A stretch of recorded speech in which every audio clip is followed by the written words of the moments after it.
नमस्कार मेरे प्यारे प्यारे कथा श्रोताओं, मेरा नाम है नमित अग्रवाल और स्वागत है आपका मेरे चैनल कथावाचक में। तो पिछली कथा में हमने पढ़ा था कि कुंभकर्ण जाग गया है, रावण ने उसे जगा दिया है और उससे विनती की है कि युद्ध में चलो। और कुंभकर्ण रावण को डांट रहा है कि तुमने राम जी की पत्नी को क्यों हर लिया, और उन्होंने अब तक हनुमान जी और सुग्रीव जी को मूर्छित कर दिया है। बहुत ही भारी पड़ रहे हैं वो। आइए आगे आज की कथा आरंभ करते हैं। उधर जब सुग्रीव की मूर्छा टूटी तो वह मृतक की भांति खिसक कर गिर गया। तब सुग्रीव उसकी नाक कान काट और गर्जन कर आकाश मार्ग से चल दिए। और जब कुंभकर्ण ने यह जाना तब सुग्रीव का पांव पकड़कर पृथ्वी पर पटक दिया, किंतु सुग्रीव ने भी शीघ्र उठकर फिर उसको मारा। पश्चात वीर सुग्रीव प्रभु के पास आए। उधर जब कुंभकर्ण को अपना नाक कान कटा जान पड़ा तब वह ग्लानि मानकर लौटा। तब एक तो वह यूं ही भीमकाय था, दूसरे नाक कान कट जाने पर और भी भय देने लगा। तब हल्ला करते हुए बंदर दौड़ पड़े और एक ही बार में अनेकों वृक्ष उस पर फेंकने लगे। किंतु कुंभकर्ण काल के समान क्रोधित हो सन्मुख चला और वह अनेक वानरों को पकड़कर खाने लगा, मानो टिड्डी गुफा में समा रही हो। उसने करोड़ों को पकड़कर अपने शरीर से मर्दन कर डाला और करोड़ों को मसलकर धूल में मिला दिया। उसके मुख, नाक और कानों के छिद्र से झुंड के झुंड रीछ बंदर निकलकर भाग चले। वह रणमद मत ऐसा चला मानो सारे संसार को खा जाएगा। समस्त वीर युद्ध से भागने लगे, फेरने से भी नहीं फिरते। उन्हें आंखों से कुछ दिखाई न देता और न कान से सुनाई पड़ता। इस प्रकार कुंभकर्ण ने सारी फौज को विडार दिया। यह सुनकर झुंड के झुंड राक्षस दौड़ पड़े। तब श्री रामचंद्र जी ने अपनी सेना को व्याकुल और शत्रु के अनेक प्रकार की सेना को आया देखा। श्री रामचंद्र जी बोले, हे सुग्रीव, लक्ष्मण और विभीषण, सुनो, तुम लोग सारी सेना को संभालो। अब मैं इस दुष्ट के बल और उसकी सेना को देखूंगा। ऐसा कहकर रघुनाथ श्री राम जी हाथ में सारंग, धनुष, बाण और कमर में तरकश धारण कर शत्रु की सेना का संहार करने चले। तब पहले तो प्रभु ने धनुष की टंकार की, जिसको सुनकर शत्रुदल बहरा हो गया। उन सत्यसंध ने धनुष खींचकर लाखों बाढ़ छोड़े, जो मानो पंखों सहित काल सर्प के समान चले। उन्होंने अनेक नाराज नामक बाण छोड़े, नाराज माने लोहे के बाण, जो काल के समान चले, जिनसे अनेक भयंकर योद्धा कटने लगे। उनके पैर, सिर, छाती और भुजदंड कटने लगे और कितने ही के 100 टुकड़े हो गए। घायल योद्धा घूम घूम कर पृथ्वी पर गिरते और संभलकर फिर युद्ध करते थे। कितने राक्षस बाड़ों की चोटी से बादल के समान गरजते और कितने ही भयंकर बाढ़ देखकर भाग जाते थे। वीरों के धड़ सिर के बिना ही दौड़ते और पकड़ो तथा मारो मारो पुकारते थे। इस तरह क्षण भर में ही प्रभु के बाड़ों ने विकट राक्षसों को काट डाला और फिर वे सब बाढ़ श्री रामचंद्र जी के तरकश में आकर प्रविष्ट हो गए। कुंभकर्ण ने मन में सोचकर देखा कि श्री रामचंद्र जी ने तो क्षण भर में ही राक्षसों की सेना को मार डाला। तब उसे दारुण क्रोध हुआ। सिंह के समान उसने घोर गर्जन किया और कोप करके उसने पहाड़ की ही उखाड़ लिए। फिर उसे जहाँ था बंदरों पर फेंकने लगा। भारी पर्वत आते देख श्री रामचंद्र जी ने अपने बाणों से काटकर उनको धूलि के समान कर दिया। फिर रघुनाथ जी ने धनुष तानकर बहुत से महाकराल बाढ़ छोड़े, जो कुंभकर्ण के शरीर में घुसकर ऐसे निकल गए जैसे बिजली बादल में समा जाती है। उसको व्याकुल देख रीछ बंदर दौड़ पड़े। जब समीप गए तब कुंभकर्ण हंसने लगा। फिर गरजता हुआ वह महावेग से दौड़ा तथा रावण की दुहाई देता हुआ करोड़ों बंदरों को पकड़कर गजराज के समान पृथ्वी पर पटकने लगा। तब रीछ और बंदर व्याकुल हो आर्त स्वर से पुकारते हुए चले। आर्त स्वर माने दुख भरे स्वर से। तब उनके करुण वचन को सुनकर श्री राम जी ने अपने धनुष बाण को सुधारा और चले। सब सेना को उन्होंने पीछे छोड़ दिया और अकेले ही वे महाबलशाली क्रोध कर चल दिए। फिर धनुष बाण खींचकर 100 बाढ़ छोड़े, जो छूटकर उसके शरीर में समा गए। बाड़ों के लगने पर वह क्रोध में भरकर दौड़ा। उसके चलने पर पहाड़ डगमगाकर पृथ्वी हिल गई। उसने एक पहाड़ लिया, किंतु श्री राम जी ने उसकी वह भुजा काट दी। तब बाएं हाथ में पहाड़ लेकर दौड़ा, किंतु प्रभु ने वह भुजा भी पृथ्वी पर काट गिराई। फिर वह कुंभकर्ण घोर चिंकार कर मुख फैलाकर दौड़ा। उस समय आकाश से सिद्ध और देवता अत्यंत घबराहट से हाय हाय पुकारने लगे।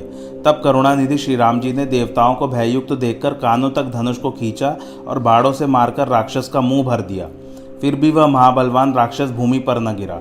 वह बाढ़ भरे मुख से इस प्रकार दौड़ा मानो मूर्तिमान कालरूपी तरकश आता हो। तब प्रभु श्री रामचंद्र जी ने महाकोप करके तीव्र बाण लिया और उसका सिर धड़ से अलग कर दिया। वह सिर जाकर रावण के आगे पड़ा।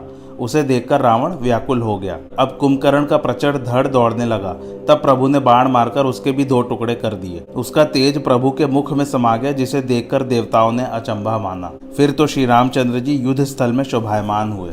जब संग्राम भूमि में अतुल बल वाले शोभा के खां श्री राम जी विराजमान हुए तो उनके मुख पर पसीने की बूंदें, कमल सी आंखें, सुंदर शरीर पर रक्त की बूंदें शोभती थी।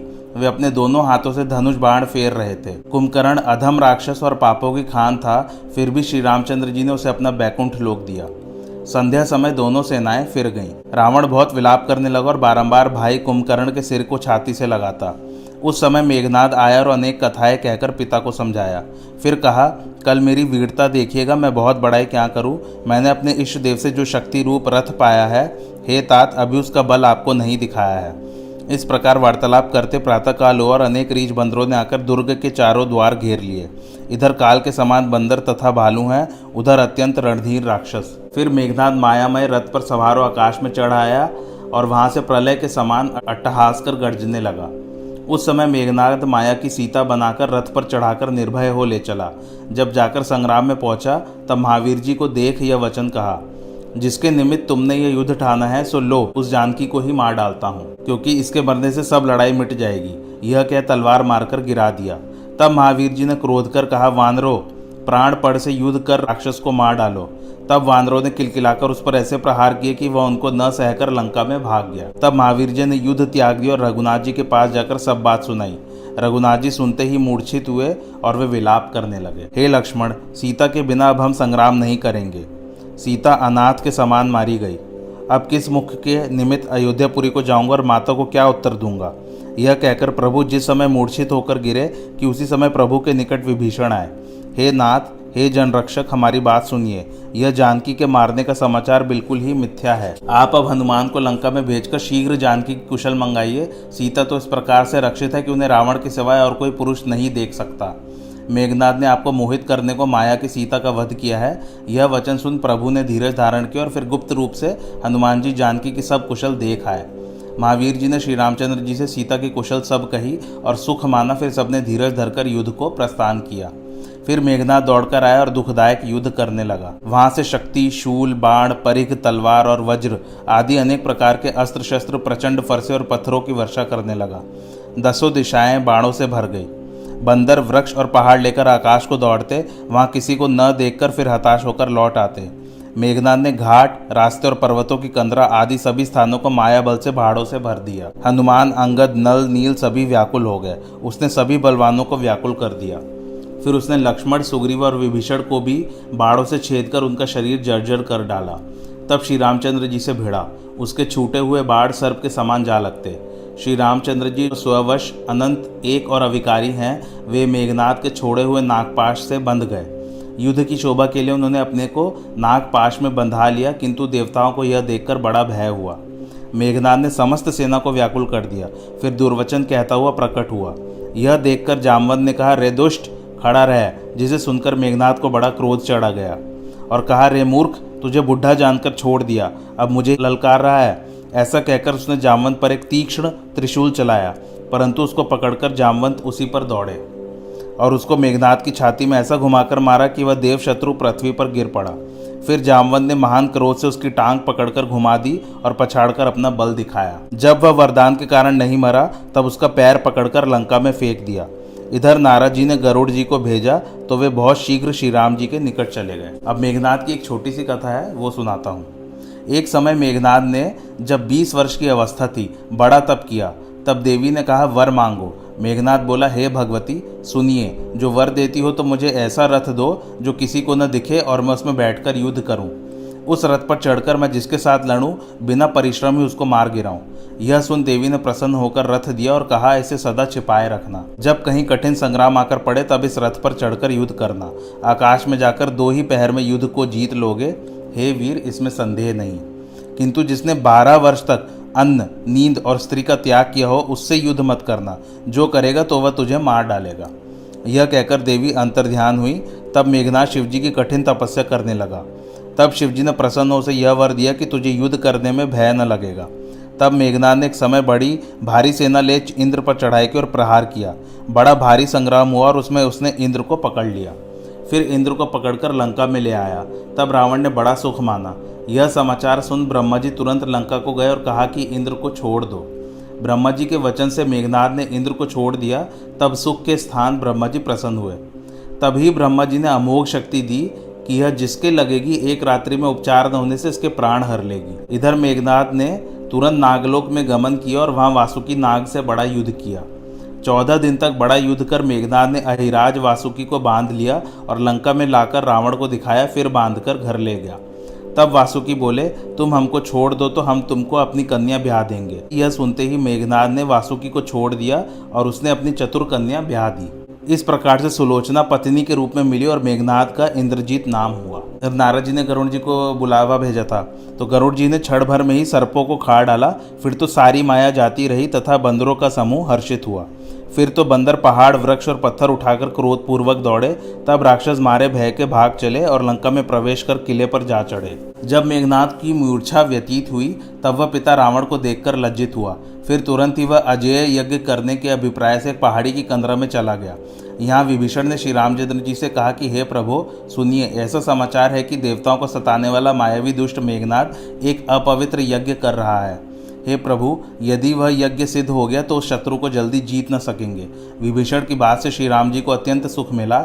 उन्होंने अंगद और हनुमान आदि वानर सेनापतियों को बुलाकर कहा, हे भाई, तुम सब लक्ष्मण के साथ जाकर उसका यज्ञ विध्वंस कर दो। हे लक्ष्मण, तुम युद्ध में उसे मार डालो, क्योंकि देवताओं को भयभीत देख मुझे बहुत दुख हो रहा है। हे जामवंत, हे सुग्रीव और विभीषण, तुम तीनों व्यक्ति सेना सहित इनके साथ रहना और उसको ऐसे बल और बुद्धि के उपाय से मारना जिससे निशाचर का नाश हो। जब श्री रामचंद्र जी ने ऐसी आज्ञा दी तब लक्ष्मण ने कमर पर तरकश बांधा और धनुष बाण ले लिए। तब प्रभु प्रताप को हृदय में धारण कर युद्ध में धीर लक्ष्मण जी ने मेघ गंभीर वाणी में कहा, आज उसे मारकर विजय किए बिना यदि मैं आऊं तो श्री रामचंद्र जी का दास न कहलाऊंगा। यदि सैकड़ों शंकर जी उसकी सहायता करें तो भी श्री रामचंद्र जी की दुहाई देता हूं कि आज उस मेघनाद को अवश्य मारूंगा। इस प्रकार अंगद, नील, मयंद, नल और श्रेष्ठ योद्धा हनुमान जी के साथ लक्ष्मण जी तुरंत चल दिए। वहां जाकर बंदरों ने देखा कि वह भैंसे और रक्त की आहुति दे रहा है। तब बंदरों ने उसके यज्ञ को विध्वंस किया और जब वह न उठा तब उसकी व्यंग युक्त प्रशंसा करने लगे। जब इस पर भी वह नहीं उठा तब उसके बाल पकड़कर खींचे और लातों से मारकर चल दिए। तब वह त्रिशूल लेकर जो दौड़ा तो बंदर भाग चले और लक्ष्मण जी के पास आ गए। तब वह परम क्रोधयुक्त हो बारंबार कठोर गर्जन करने लगा। उसकी उस गर्जना से क्रोधित हो हनुमान जी और अंगद दौड़े। तब उसने क्रोधित होकर त्रिशूल से उनकी छाती में मारकर धरती पर गिरा दिया। तब उसने एक प्रचंड त्रिशूल लक्ष्मण जी पर छोड़ा, किंतु उसे लक्ष्मण जी ने अपने बाड़ों से काटकर 2 खंड कर दिया। क्रोधयुक्त हनुमान और अंगद ने पुनः उठकर उसे मारा, किंतु उसे घाव नहीं लगा। जब शत्रु मारने से नहीं मरा तो वे वीर लौट गए और वह फिर घोर चित्कार करता हुआ दौड़ा। तब उसे काल के समान आते हुए देखकर लक्ष्मण ने एक भयंकर बाढ़ छोड़ा। तब वज्र के समान बाढ़ को आते हुए देख दुष्ट मेघनाद तुरंत ही अंतर्ध्यान हो गया। फिर अनेक वेश धारण कर, कभी प्रकट होकर और कभी छिपकर युद्ध करने लगा। शत्रु को अजेय देख वानर डर गए। तब लक्ष्मण जी परम क्रोधित हो गए। उन्होंने अपने मन में ऐसी मंत्रणा दृढ़ की कि इस पापी को मैंने बहुत खिलाया। फिर तो लक्ष्मण ने श्री राम जी के प्रताप का स्मरण कर वीरोचित दर्प से बाण का लक्ष्य निश्चित कर छोड़ दिया, जो उसकी छाती में जा लगा। मरते समय उसने सारा कपट छोड़ दिया। राम के अनुज लक्ष्मण कहाँ है और राम कहाँ है, ऐसा कहते हुए उसने प्राण त्याग दिया। तब अंगद और हनुमान ने कहा, इंद्रजीत, तेरी माता को धन्यवाद है। फिर तो हनुमान जी ने बिना प्रयासी उसे उठा लिया और लंका के द्वार पर रखा है। रावण ने जब पुत्र वध का समाचार सुना तो वह मूर्छित होकर पृथ्वी पर गिर पड़ा। मंदोदरी बहुत रुदन करती और छाती पीटती तथा अनेक प्रकार से विलाप करती थी। नगर के सब लोग व्याकुल होकर सोचने और कहने लगे कि रावण नीच है। लक्ष्मण ने प्रभु को देखकर चरणों में सिर नवाया। तब प्रभु ने उठकर भाई को हृदय से लगा लिया। मुख पर प्रसन्नता देखकर जब श्री राम जी ने पूछा तो विभीषण ने शत्रु का मारा जाना कहा। श्री राम जी ने भाई को कृपा दृष्टि से देखा और जब हाथ फेरा तो सब थकावट दूर हो गई। लक्ष्मण का बाढ़ से बिंधा शरीर ऐसा दिखाई पड़ता था मानो सोने के तरकश में बाढ़ भरे हों। फिर लक्ष्मण ने मेघनाद का सिर आगे लाकर रख दिया, जिससे बंदर और भालू देखने लगे। कौतुकी प्रभु श्री राम जी ने सिर को देखकर उसे सुरक्षित रखने के लिए कहा। स्वामी की आज्ञा सुनकर वानरों के राजा सुग्रीव ने उसे यत्न पूर्वक रखवाया। अब यह कथा सुनो। जिस प्रकार बाण की प्रेरणा से पक्षी की तरह वह भुजा उड़ती हुई लंका में गई, बाढ़ से विध और रक्त से भरी हुई मेघनाद की वह भुजा आंगन में जा गिरी। मेघनाद की जो एक भुजा है वो उड़कर लंका में चली गई। वहां पर रति से सुंदर और गुणवती नाग कन्या रावण की पुत्र वधु मेघनाद की पत्नी अत्यंत सुंदरी सुलोचना विराजमान थी। वह बाला स्वर्ण के सिंहासन पर सुशोभित हो रही थी। तीनों काल में विद्याधरों की स्त्रियां उसकी सेवा करती थी। वहां मेघनाद की भुजा पड़ी है। तब उस तरफ दासियों ने रुधिर निकलते हुए उस भुजदंड को देखकर कहा, आश्चर्यमय युद्ध हुआ है, जिससे अखंड का खंडन हुआ जान पड़ता है। तब उन सब सखियों के मुख से ऐसी बात सुनकर सिंहासन छोड़ सुलोचना उठी। स्त्री स्वभाव से उसकी धुकधुकी धड़कने लगी तथा अशुभ सूचक दाहिनी भुजा फड़कने लगी। वह मन में सोचने लगी कि राम और रावण में घोर युद्ध हो रहा है, जिसमें वीर धुरीण मेरे पतिदेव भी थे। उनसे कोई युद्ध नहीं कर सकता, परंतु विधाता की गति जानी नहीं जाती। इतना कहते हुए अपने आप ही चली गई और पति की भुजा देखकर करोड़ों प्रकार से विलाप करने लगी। यह कंकड़ तथा मड़ियों से जटित महान विटप सदृश मेरे पति की ही भुजा है, दूसरे की नहीं। देखती है पर विश्वास नहीं होता, क्योंकि उसके प्रभाव को पहले से ही जानती थी कि 12 वर्ष तक जो नींद, स्त्री और भोजन का त्याग करेगा, उसी के हाथ से मेरे पति की मृत्यु होगी। यह विचार का मन में दृढ़ता से बोली कि मैं पतिव्रता स्त्री हूँ, अतएव तुम अपने हाथ से लिखकर मेरी दुविधा को दूर करो। यह सुन भुजा ने हाथ फैला दिया। वह भुजा से प्रार्थना करी कि तुम लिख कर मुझे बताओ कि तुम मेघनाद की ही भुजा हो। उसके रुख को समझकर एक सखी उठ दौड़ी और तुरंत ही खड़ियाँ खोजकर ले आई तथा हाथ पर रख दी। तब वह हाथ मणि रचित आंगन में लक्ष्मण की सुंदर कीर्ति लिखने लगा। यदि 100 करोड़ वर्ष तक भी निद्रा, नारी और भोजन त्याग करे तो भी उसकी महिमा छोटी ही है। वे नाश न होने वाले, अखंड और सबके अंतर में वास करने वाले हैं, जो उत्पत्ति, पालन और संहार के लिए त्रिगुण रूप धारण करते हैं, जो काल के भी काल हैं और जिनका सुयश सरस्वती और शंकर जी भी वर्णन करते हैं, जिनके गुणों की कथा शास्त्र करोड़ों वर्ष तक वर्णन करके पार नहीं पा सकते। उनके गुणों को यह जड़ शरीर बिना प्राण के केवल हाथ द्वारा लिखकर कैसे वर्णन कर सकता है। मेरा सर श्री रामचंद्र जी के पास गया है, तुम्हारे विश्वास के लिए भुजा यहाँ भेजी है। जब सारी बातें भुजा ने लिख दी, तब अत्यंत व्याकुल होकर सुलोचना पृथ्वी पर गिर पड़ी। आज की कथा यहीं समाप्त होती है। कैसी लगी आप लोग को मेरी कथा, मुझे कमेंट करके ज़रूर बताइए, और मेरे चैनल कथावाचक को लाइक, शेयर और सब्सक्राइब ज़रूर कीजिए। Thanks for watching. धन्यवाद।